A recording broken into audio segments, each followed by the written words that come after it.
नमस्कार। आज हम गोल्फ के एक बहुत ही जरूरी नियम रूल नंबर 2 द कोर्स यानी खेल के मैदान की बात करेंगे। देखिए, एक एक्सपर्ट कैडी के नजरिए से ये समझना कि कोर्स का हर हिस्सा कैसे काम करता है किसी भी खिलाड़ी के लिए गेम चेंजर साबित हो सकता है। तो चलिए इसे एकदम आसान भाषा में समझते हैं और देखते हैं कि ये जानकारी किसी के भी गेम को कैसे बेहतर बना सकती है। गोल्फ में ना कोर्स को समझने में हुई एक जरा सी चूक की सजा बहुत बड़ी हो सकती है। सच बताऊं, एक कैडी के तौर पर हमारा सबसे पहला और सबसे बड़ा काम यही होता है अपने खिलाड़ी को ऐसी पेनल्टी से बचाना। और इसका एक ही तरीका है, कोर्स की पक्की एकदम पक्की जानकारी। तो आज के इस सफर में हम 5 मुख्य पड़ावों से गुजरेंगे। सबसे पहले बात करेंगे कि एक कैडी की पहली ड्यूटी आखिर है क्या। फिर कोर्स के 5 हिस्सों को समझेंगे। उसके बाद देखेंगे कि भाई जब ये हिस्से आपस में टकराते हैं तो क्या होता है। फिर कोर्स पर मौजूद चीज़ों और जोन्स के नियम जानेंगे और आखिर में एक असली सिचुएशन के साथ देखेंगे कि ये सारी जानकारी एक फैसले की घड़ी में कैसे काम आती है। तो चलिए शुरू करते हैं पहले और सबसे जरूरी पड़ाव से। एक कैडी की वो सबसे बुनियादी जिम्मेदारी जो पूरे खेल की नींव रखती है। ये बहुत ही सीधा सा नियम है, कोर्स की हदों को जानना। एक कैडी को बिल्कुल साफ साफ पता होना चाहिए कि आउट ऑफ बाउंड्स की लाइन कहाँ पर है, क्योंकि गेंद खेल में है या बाहर, इसका पूरा फैसला बस इसी एक लाइन पर टिका होता है। अब सवाल ये उठता है कि ये जानना इतना जरूरी क्यों है। भाई सबसे पहले ये बेवजह की पेनल्टी से बचाता है। दूसरा, ये अगले शॉट के लिए सही रणनीति बनाने में मदद करता है। और जब ये दोनों चीजें होती है ना, तो खिलाड़ी का अपने कैडी पर भरोसा अपने आप मजबूत हो जाता है। यही तो एक बेहतरीन पार्टनरशिप की निशानी है। चलिए अब कोर्स के दिल में उतरते हैं। देखिए, एक गोल्फ कोर्स सिर्फ एक जैसा मैदान नहीं होता। इसे 5 अलग अलग हिस्सों में बांटा गया है और हर हिस्से का अपना एक अलग नियम है। जी हाँ, बिल्कुल सही सुना, 5।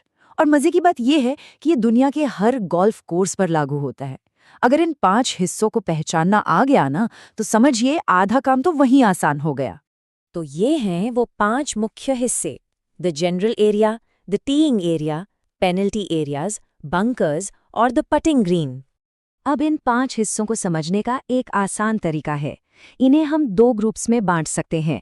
एक तरफ है जनरल एरिया, जिसमें फेयरवे और रफ आते हैं और ये कोर्स का सबसे बड़ा हिस्सा होता है। दूसरी तरफ है बाकी के 4, teeing area, penalty areas, bunkers और पुटिंग ग्रीन। इन्हें हम स्पेशल एरियाज कहते हैं, क्योंकि जैसे ही गेंद इन खास हिस्सों में पहुंचती है, खेल के नियम पूरी तरह से पलट जाते हैं। ठीक है, अब यहाँ एक थोड़ी उलझन वाली सिचुएशन आ सकती है। क्या हो अगर गेंद 2 अलग अलग हिस्सों की सीमा पर आकर रुक जाए? तो यहीं पर प्रायोरिटी रूल का जादू काम आता है। सोचिए, गेंद आधी एक एरिया में है और आधी दूसरे में, तो अब क्या करें? गेंद को किस एरिया में माना जाएगा? यही वो सवाल है जिसका जवाब हर कैडी को पता होना ही चाहिए। खुशकिस्मती से गोल्फ के नियमों में इसका एक साफ जवाब है। इसे कहते हैं प्रायोरिटी रूल, यानी प्राथमिकता का नियम। इन स्पेशल एरियाज में सबसे ज्यादा प्राथमिकता पेनल्टी एरिया की है, उसके बाद बंकर की और फिर पुटिंग ग्रीन की। इसे एक मिसाल से समझते हैं। मान लीजिए कोई गेंद बंकर और पटिंग ग्रीन दोनों को एक साथ छू रही है, तो प्रायोरिटी रूल के हिसाब से गेंद को बंकर में ही माना जाएगा, पटिंग ग्रीन में नहीं। देखा है ना कितना सरल। चलिए अब कोर्स को और करीब से जानते हैं। आगे बढ़ते हैं और कोर्स पर मिलने वाली कुछ चीज़ों और ख़ास जोन्स की बात करते हैं। यहाँ ये जानना बहुत ज़रूरी है कि क्या छुआ जा सकता है और क्या नहीं। तो देखिए, कोर्स पर मौजूद चीज़ों को हम 2 हिस्सों में बांट सकते हैं। एक है लूज इम्पेडिमेंट्स, जैसे सूखी पत्तियां, छोटी टहनियां या पत्थर, जिन्हें बिना पेनल्टी के हटाया जा सकता है। और दूसरे हैं बाउंड्री ऑब्जेक्ट्स, जैसे कोर्स की सीमा बताने वाले खंबे या डंडे। याद रखिए, इन्हें छूना तक मना है। ये छोटा सा फर्क एक पेनल्टी बचा सकता है। इसके अलावा कुछ जगहों पर नो प्ले जोन के बोर्ड भी मिलेंगे। जैसा नाम से ही साफ है, यहाँ खेलना मना है। अगर गेंद यहाँ चली जाए तो खिलाड़ी को कंपल्सरी रिलीफ लेना पड़ता है। मतलब नियम के मुताबिक बिना किसी पेनल्टी के गेंद को उठाकर उस जोन से बाहर रखना होता है और फिर अपना शॉट खेलना होता है। तो ठीक है, अब तक हमने सारी थ्योरी तो समझ ली।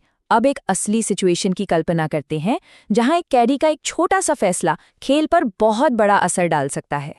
कल्पना कीजिए खिलाड़ी ने एक शॉट मारा और गेंद जाकर ठीक उस लाल लाइन पर रुक गई जो पेनल्टी एरिया को मार्क करती है। यही है वो लम्हा। अब फैसला लेना है, गेंद जनरल एरिया में है या पेनल्टी एरिया में। एक कैडी का असली इम्तिहान यहीं से शुरू होता है। और यहाँ नियम बिल्कुल शीशे की तरह साफ है। अगर गेंद का जरा सा भी हिस्सा, चाहे वो एक बाल के बराबर ही क्यों न हो, उस लाइन को छू रहा है तो पूरी की पूरी गेंद को पेनल्टी एरिया के अंदर ही माना जाएगा। तो इस फैसले से आखिर फर्क क्या पड़ता है? अरे जमीन आसमान का फर्क पड़ता है, क्योंकि जब गेंद पेनल्टी एरिया में होती है तो खिलाड़ी को कुछ खास रिलीफ ऑप्शंस मिलते हैं जो जनरल एरिया में नहीं मिलते। सही फैसला लेने से खिलाड़ी के लिए बेहतर रणनीति बनाने के दरवाजे खुल जाते हैं। तो इस पूरी चर्चा का सार बस इस एक लाइन में है, सही एरिया, सही फैसला। यही तो एक अच्छे कैडी का राज है। जब कोर्स के एरिया को सही सही पहचाना जाता है तभी खिलाड़ी सबसे अच्छा फैसला ले पाता है। एक कैडी की जानकारी ही असल में खिलाड़ी की ताकत बनती है। तो अगली बार जब कोई मैदान पर उतरे तो खुद से ये सवाल जरूर पूछना चाहिए, मैं अपने कोर्स को कितना जानता हूं? क्योंकि अब ये साफ है कि सही जवाब एक पेनल्टी से बचा सकता है।